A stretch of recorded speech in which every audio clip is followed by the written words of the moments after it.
अस्मत्गुरुसमारम्भां यतिशेखरमध्यमां लक्ष्मीवल्लभपर्यन्तां वन्दे गुरुपरम्पराम् ஆழ்வார்கள் வாழி அருளிச் செயல் வாழி தாழ்வாதுமில் குறவர்தாம் வாழி ஏழ்பாறு முய்ய அவர்களுரைத்தவைகள்தாம் வாழி செய்யமறை தன்னுடனே சேர்ந்து அகலகில்லே நிறையுமென் அலர்மேல் மங்கை உரைமார்பா நிகரில் புகழாய் உலகம் உன்னுடையாய் என்னையாழ்வானே நிகரில் அமரர் முனிக்கணங்கள் விரும்பும் திருவேங்கடத்தானே புகழொன்னில்லாவடியேன் உன்னடிக்கீழமர்ந்து புகுந்தேனே அகில புவன ஜன்மஸ்தேம பங்காதிலீலே வினத விவிதபூத உராதரக்ஷைகதீக்ஷே ஸ்ருதிசிரசி விதீப்தே பிரம்மணி ஸ்ரீனிவாசே பவது மம பரஸ்மின் ஷேமுழி பக்திரூபா श्रीमान् वेङ्कटनाथार्य कवितार्किककेसरी वेदान्ताचार्यवर्यो मे सन्निधत्तां सदा हृदि ஸ்ரீரங்கநாதனுடைய பாதுகைகளை குறித்து 1000 ஸ்லோகங்களை கொண்ட பாதுகா சகஸ்திரம் என்கிற ஸ்தோத்திரத்தை வேதாந்த தேசிகன் அருளி செய்துள்ளார். ஒவ்வொரு ஸ்லோகத்திலேயும் அந்த பெருமை எப்படியெல்லாம் வர்ணிக்கப்படுகிறது என்கிற விஷயத்தை அனுபவித்து வருகிறோம். இப்பொழுது 309வது ஸ்லோகம், அது இன்றைய தினம் முதலிலே அனுபவிக்கப்படுகிறது. 309வது ஸ்லோகத்திலே என்ன தெரிவிக்கிறார் என்னால், திருவரங்கத்திலே எழுந்தருளி இருக்கிற ரங்கநாதன், அந்த பாதுகையோடு இருக்கிறவனான ரங்கநாதன், அவனை நான் எப்பொழுதும் சேவிக்க கடவேன், அது சேவிக்கும்படியாக நீ அனுகிரகம் பண்ண வேணும் என்று பாதுகையை பிரார்த்திப்பது போல மிகவும் அற்புதமான ஸ்லோகத்தை அருளி செய்கிறார்.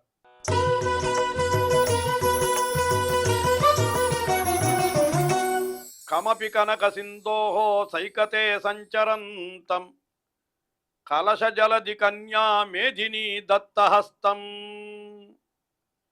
அனிஷம் அனுபவேயம் பாதுகே தொய்யதீனம் சுச்சரித பரிபாகம் சூரிபிகி சேவனீயம். எம்பெருமான் ஸ்ரீரங்கநாதன் அவன் எப்படிப்பட்டவன் என்னால் முதல்ல ஒரு விஷயம், முக்கியமான விஷயத்தை நாம் இந்த ஸ்லோகத்திலிருந்து சொல்லிவிடுவோம். என்னன்னா, பாதுகே துவய்யதீனம், உனக்கு அதீனப்பட்டவன் அவன். அதாவது ரங்கநாதன் பாதுகையினுடைய அதீனத்தில் இருக்கானாம் அவன் என்று அவனை சொன்னார். அதுக்கு மேலே அந்த ரங்கநாதன் எப்படியெல்லாம் இருக்கிறான் என்றால், கனகசிந்தோஹோ சைகதே சஞ்சரந்தம். கனகசிந்து என்னால் காவேரி நதி, தமிழில் அதற்கு பொன்னி என்று பெயர் உண்டல்லவா. கனகசிந்து என்னால் பொன் கடல் என்று அதுக்கு மொழிபெயர்ப்பாக சொல்லணும். காவேரி நதி வருகிற பொழுது அதில் பொன்னையெல்லாம் வாரிக்கொண்டு வருமாம், அதனால் அதற்கு பொன்னி நதி என்றே தமிழிலே பெயர் உண்டு. பொன்னி திரைக்கையால் அடிவருட பள்ளி கொள்ளும் என்று குலசேகர ஆழ்வாரும் அருளி செய்திருக்கிறார். பொன்னி நதி என்றே அருளி செய்கிறார். அதைத்தான் இந்த இடத்துல கனகசிந்தோஹோ சைகதே சஞ்சரந்தம், அந்த பொன்னி நதியினுடைய நடுவில் இருக்கக்கூடிய மேட்டிலே, சைகத்தேனா மணல் குன்று, திருவரங்கம் என்கிறது அந்த காவேரி ஆற்றினுடைய நடுவில் இருக்கக்கூடிய ஒரு சிறிய மணல் குன்று போலே இருக்கிறது. அதிலே சஞ்சரந்தம், அதிலே எப்பொழுதும் விளையாடி திரிகிறான் அந்த ரங்கநாதன். அப்படி விளையாடி திரிகிற பொழுது அவனோடு கூட யார் இருக்கிறாள் என்று கேட்டால், கலச ஜலதி கன்யா மேதினி தத்தஹஸ்தம். கலச ஜலதி கன்யா என்னால் கடலரசனுடைய பெண்ணான பெரிய பிராட்டியார் ஸ்ரீ மகாலட்சுமி, மேதினி என்று சொன்னால் பூமி பிராட்டி. இவர்கள் இருவரும் அந்த எம்பெருமானுக்கு கைலாகு கொடுக்கிறார்களாம். கலச ஜலதி கன்யா மேதினி தத்தஹஸ்தம் என்று அவனை சொன்னார். அதற்கு மேலே அந்த எம்பெருமான் எப்படிப்பட்டவன், சூரிபிகி சேவனீயம், நித்திய சூரிகளால் எல்லாம் அவன் கைங்கரியம் பண்ணப்படுபவன் அவன். சுச்சரித்த பரிபாகம், நம்முடைய நல்வினை பயன்களுக்கு அத்தனுடைய முழுமையான பயனாக இருக்கிறவன், பிரயோஜனமாக உயர்ந்த சுகிருத்தத்தினுடைய பயனாக இருக்கிறவன் அந்த ரங்கநாதன். அப்படிப்பட்ட ரங்கநாதனை அனிஷம் அனுபவேயம், அனிஷம் அனுபவேயம், எப்பொழுதும் நான் அனுபவிக்கும்படி ஏ பாதுகையே நீதான் பண்ணி அருள வேணும். எப்படி முடியும் என்னாலேன்னு கேட்கிறியா? அனிஷம் அனுபவேயம் பாதுகே தொய்யதீனம். அவன் உன்னுடைய அதீனத்தில் இருப்பவன் அல்லவா, ஆயினாலே நீ அவனை எனக்கு கொடுத்தாயானால் அவனால மறுக்க முடியாது.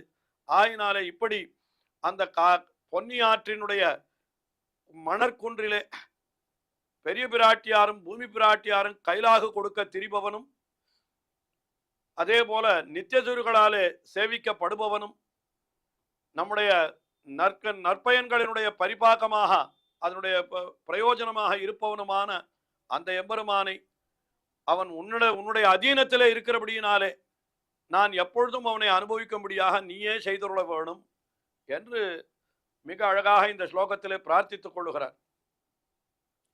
அடுத்தபடியாக 310வது ஸ்லோகம். இந்த 310வது ஸ்லோகத்தில் இன்னொரு விஷயத்தை சொல்லுகிறார். என்ன சொல்லுகிறார்? எனக்கு வாயொரு பக்கம் வாங்கி வலிப்ப வார்ந்த நீர் குழிக்கண்கள் முழற்ற என்று சொல்லும்படியான நம்முடைய சரம தசை கடைசி நிலை ஏற்படுகிறது. அப்பொழுது நமக்கு இந்திரியங்கள் எல்லாம் நம்முடைய வசத்திலே இருக்காது, மனமும் நம்முடைய வசத்திலே இருக்காது.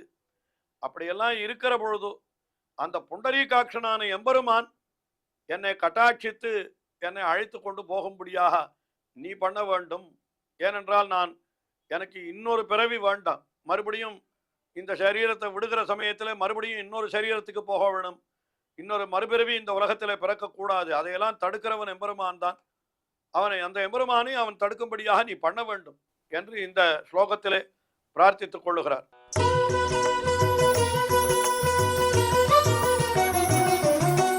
பரிசரமுபயாதா பாதுகே பஷ்யமாதா கரணவிலய கேதாத் காந்திசீகே விவேகே புருஷமுபனயந்தி புண்டரீகாக்ஷமக்ரே புனர் உதர நிவாசா கிளேச விச்சேதனம். அதாவது நீ எனக்கு என்ன பண்ண வேண்டும் சொல்றார் பாருங்க. பரிசரம் உபயாதா பாதுகே பஷ்யமாதா. ஹே மாதா பாதுகே, நீ என்னை சரியாக பார்க்க வேணும், கட்டாட்சிக்க வேணும்.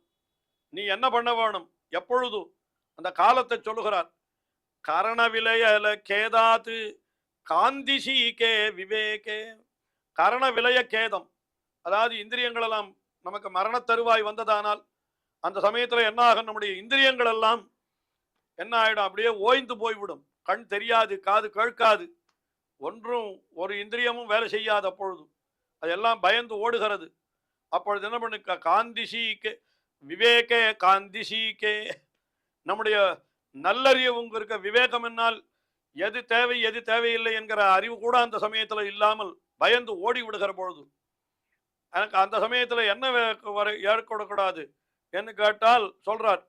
புனர் உதர நிவாச கிளேச விச்சேதனம். மறுபடியும் இன்னொரு உதரம், அதாவது இன்னொரு தாயினுடைய வயிற்றிலே போய் தங்கி அங்கிருந்து பிறந்து இந்த உலகத்திற்கு வந்து இப்படி சொல்லுகிறாளே, அது கூடவே கூடாது. புனர் உதர நிவாச கிளேசம், தாயினுடைய வயிற்றிலே தங்கி இருத்தல் என்கிறது எவ்வளவு கிளேசமான காரியம், எவ்வளவு துக்கத்தை விளைக்கிற காரியம். அதை விச்சேதனம்னா அதை தடுக்கிறவர் யாருன்னு கேட்ட, நமக்கு அதை தடுக்கிறவர் யாருன்னா அவர்தான் புருஷர் புண்டரீகாட்சம் புருஷம். புண்டரீகாட்சம் புருஷம், அந்த தாமரை கண்ணனான எம்பெருமான். ஆகையினாலே அந்த தாமரை கண்ணனான எம்பெருமானை நீ அழைத்து கொண்டு வர வேண்டும். உபநயந்தி சொல்றார். புருஷம் உபநயந்தி புண்டரீகாட்சமக்ரே.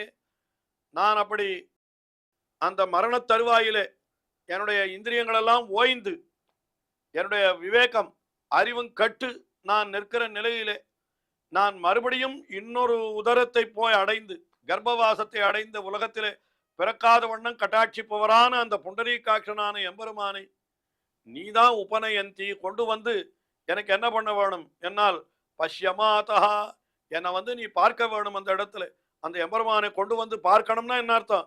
அப்படி நீ என்னை கட்டாட்சிக்க வேணும் என்று சொல்றார். அதாவது எனக்கு வந்து நீ அந்த சமயத்தில் அந்த பெருமாளை அழைத்து கொண்டு வந்து நீ எனக்கு சேவை சாதிக்க வேணும். அந்த எம்பெருமானை சேவித்து விட்டேனானால் எனக்கு மறுபடியும் இன்னொரு பிறவி இந்த உலகத்திலே இல்லாமல் போய்விடும். அந்த காரியத்தை நீதான் பண்ண வேண்டும் என்று இந்த ஸ்லோகத்திலே அந்த பாதுகையை பிரார்த்தித்துக் கொள்ளுகிறார். அடுத்தபடியாக 311வது ஸ்லோகம். இந்த 311வது ஸ்லோகத்திலே அந்த பாதுகையை ஒரு நல்ல மேகம் போல, நல்ல அதாவது வெப்பத்திலே தகித்து கொண்டிருக்கிறவனுக்கு ஒரு மேகமானது மழையை பொழிந்தால் எவ்வளவு குளிர்ச்சியா இருக்குமோ அப்படி அந்த எம்பெருமான் குளிர்ச்சியா இருக்கும்படியாக அவனை நீ எனக்கு கொண்டு வர வேணும் என்பது போல இந்த ஸ்லோகத்திலே ஒரு அர்த்தத்தை அருளி செய்கிறார்.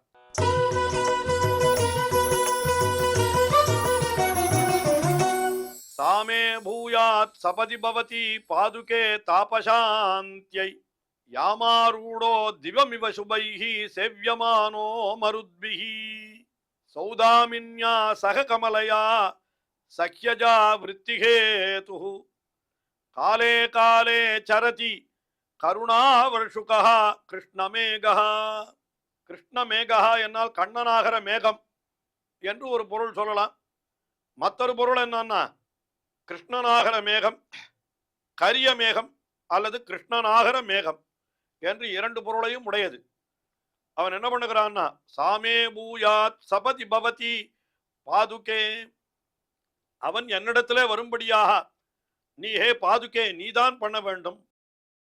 அவன் எப்படிப்பட்டவன், எப்படி மேகம் என்ன பண்ணும், தாபசாந்தியை, நம்முடைய தாபம் வெப்பத்தை எல்லாம் போக்குகிறது மழையை பொழிந்து. கண்ணனும் என்ன பண்ணுகிறான், நம்முடைய சம்சாரமாகிற தாபத்தை போக்குகிறான். அந்த மேகம் எங்க இருக்கும், யாம் ஆரோடோ திவமிவ சுபைஹி செவ்யமானோ மருத்பிஹி. மருத்கணங்களாலே எம்பெருமான் சேவிக்கப்படுகிறான். ஆகாசத்திலே அந்த அதாவது பரமாகாசத்திலே பரமபதத்திலே எழுந்தருளி இருக்கிறான். திவமிவ சுபைஹி, மேகம் எப்படி இருக்கிறதுன்னு கேட்டா இது காற்றுக்களாலே சேவியமானோ மருத்பிஹி, காற்றுக்களாலே தூண்டப்பட்டு அந்த மேகம் என்ன பண்ணுகிறது, ஆகாசத்தில் இருக்கிறது. அதாவது ஒரே சொல்லுக்கு இரண்டு பொருள் என்று கொள்ளும்படியாக அந்த மேகம் எப்படி இருக்கும், மின்னலோடு கூடி இருக்கும். இங்க எம்பெருமான் எப்படி இருக்கிறான், சௌதாமின்யா சககமலையா, சௌதாமின்யா சககமலையா என்ன பிராட்டி ஆகிற மின்னலோடு கூடியவனாக அந்த எம்பெருமான் இருக்கிறான் என்று அத்தை சொல்லுகிறார். அதுக்கு மேலே இன்னொன்னு என்னன்னா சஹ்யஜா விருத்திஹேதுஹு, சஹ்யஜா விருத்தி, சஹ்யஜா என்னாலுன்னா மலையிலிருந்து உண்டாகிற நதிக்கு இந்த மேகம்தான் காரணமாகிறதா. என்ன காரணம், இந்த நதி அதாவது மேகங்களானவை கடலிலே சென்று தண்ணீரை எடுத்துக்கொண்டு போய் அந்த நதியினுடைய ஆரம்பத்திலே மழையை பொழிய அதுதான் நமக்கு நதியாக பிரவகிக்கிறது. அதனால சஹ்யஜா விருத்திஹேதுஹு, அது என்ன பண்ணுகிறது, காலே காலே சரதி, அந்தந்த காலத்திலே அந்த மேகமானது கருணாவர்ஷுகா, கருணையை பொழிகின்ற அந்த மேகமானது அந்தந்த காலத்திலே அப்படி செல்லுகிறது என்று பொதுவாக சொல்லுவது போல இருக்கிறது. ஸ்லோகத்தில் இருக்கிற விஷயங்கள் எல்லாம் பார்த்தா வெறும் மேகத்தை சொல்லுகிறா போல இருக்கிறது. அதாவது மறுபடியும் சொன்னோமானால் மழைக்காலங்களில் அந்த காற்றினாலே ஒன்றாக சேர்க்கப்பட்டு நீர் கொண்ட கருத்த மேகங்கள் அந்த காவேரி முதலான நதிகளாக பெருகும்படி, சக்கியஜம் என்னால் மழையிலிருந்து தான் நதிகள் உண்டாகின்றன, பெருகும்படி மழை பெய்து சஞ்சரிக்கிறது. மழை பெய்வதற்காக அப்படி சஞ்சரிக்கிறது இந்த மேகங்கள்.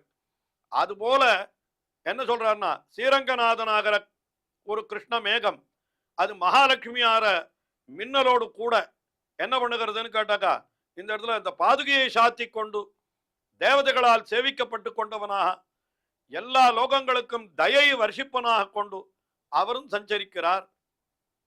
அதனால என்ன பண்ண வேணும், என்னுடைய எல்லா தாபங்களையும் நீ போக்கடிப்பதற்காக அவனை இப்படி எனக்கு ஆக்கி அருள வேணும் என்று அந்த எம்பெருமானுடைய ஒரு கருணா வருஷம் நம்மிடத்துல விழ வேணுமானாலும் அதற்கும் இந்த பாதுகையைத்தான் நாம் சரணம் புக வேணும் என்கிற கருத்திலே இப்படி ஒரு ஸ்லோகத்தை மிக அற்புதமாக அந்த எம்பெருமானுக்கும் மேகத்துக்கும் ஒற்றுமையெல்லாம் காட்டி மிக அழகாக ஸ்லேஷத்திலே சில விஷயங்களை தெரிவித்து அற்புதமான ஸ்லோகத்தை அருளி செய்திருக்கிறார். தொடர்ந்து அனுபவிப்போம். ஸ்ரீயக்காந்தாய கல்யாண நிதயே நிதயேர்த்தினாம் ஸ்ரீவேங்கட நிவாசாய ஸ்ரீனிவாசாய மங்களம். ஸ்ரீமத் சுந்தர ஜாமா திருமுனிமான் சவாசினே சர்வலோக நிவாசாய ஸ்ரீனிவாசாய மங்களம்.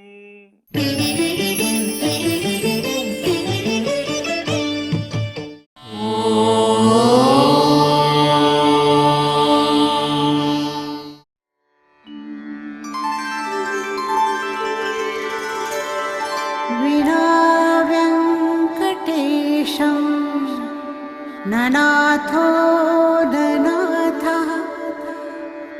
सदा वेङ्कटेशं स्मरामि स्मरामि।